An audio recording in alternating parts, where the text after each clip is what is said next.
ಬೆಂಗಳೂರಿನಲ್ಲಿ rowdy sheeter ಒಬ್ಬನನ್ನ ಮಚ್ಚಿನಿಂದ ಕೊಚ್ಚಿ ಬರ್ಬರ್ ಹತ್ಯೆ ಮಾಡಲಾಗಿದೆ. ರೌಡಿ ಶೀಟರ್ ಭೀಕರ ಹತ್ಯೆಯಾಗಿರುವಂಥದ್ದು.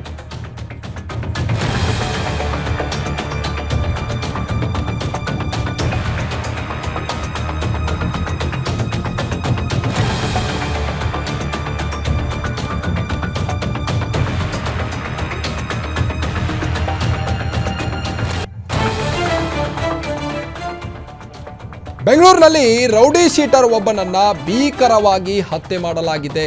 ಮಚ್ಚಿನಿಂದ ಕೊಚ್ಚಿ ಹತ್ಯೆ ಮಾಡಲಾಗಿದ್ದು ಪುನೀತ್ ಅಲಿಯಾಸ್ ನೇಪಾಳ್ ಪುನೀತ್ ಎಂಬ ರೌಡಿ ಶೀಟರ್ನನ್ನ ಬರ್ಬರವಾಗಿ ಹತ್ಯೆ ಮಾಡಲಾಗಿದೆ. ಬೆಂಗಳೂರಿನಲ್ಲಿ ಮಚ್ಚಿನಿಂದ ಕೊಚ್ಚಿ ರೌಡಿ ಶೀಟರ್ನನ್ನ ಭೀಕರ ಹತ್ಯೆ ಮಾಡಲಾಗಿದ್ದು ಪುನೀತ್ ಅಲಿಯಾಸ್ ನೇಪಾಳಿ ಪುನೀತ್ ಕೊಲೆಯಾದ ರೌಡಿ ಶೀಟರ್ ಹೆಸರು. ಕಾಡುಗೋಡಿ ಬಳಿಯ ವಿಜಯಲಕ್ಷ್ಮಿ ಕಾಲೋನಿಯಲ್ಲಿ ಒಂದು ಘಟನೆ ಸಂಭವಿಸಿರುವಂಥದ್ದು. ಕಾಡುಗೋಡಿ ಪೊಲೀಸ್ ಠಾಣೆಯ ರೌಡಿ ಶೀಟರ್ ಆಗಿದ್ದಂಥ ಪುನೀತ್ ಕಾಡುಗೋಡಿ ಠಾಣಾ police rowdy sheeter Srikanth and ಟೀಮ್ನಿಂದ ಹತ್ಯೆ ಮಾಡಲಾಗಿದೆ.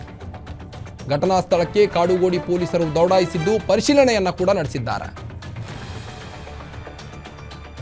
ಇಡೀ ಬೆಂಗಳೂರೇ ಬೆಚ್ಚಿ ಬೀಳುವಂತಹ ಸ್ಟೋರಿ ಇದು.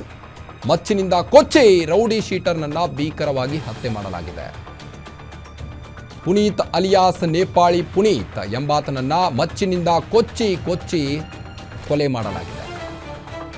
ಕಾಡುಗೋಡಿ ಪೊಲೀಸ್ ಠಾಣೆಯ ರೌಡಿ ಶೀಟರ್ ಆಗಿದ್ದಂಥ ಪುನೀತ್ ಕಾಡುಗೋಡಿ ಠಾಣೆ ರೌಡಿ ಶೀಟರ್ ಶ್ರೀಕಾಂತ್ ಅಂಡ್ ಟೀಮ್ನಿಂದ ಈ ಒಂದು ಹತ್ಯೆ ಮಾಡಲಾಗಿದೆ. ಘಟನಾ ಸ್ಥಳಕ್ಕೆ ಪೊಲೀಸರು ದೌಡಾಯಿಸಿ ಪರಿಶೀಲನೆಯನ್ನ ನಡೆಸಿರುವಂಥದ್ದು. ಇಡೀ ಬೆಂಗಳೂರೇ ಬೆಚ್ಚಿ ಬೀಳುವಂತಹ ಸುದ್ದಿ ಇದು.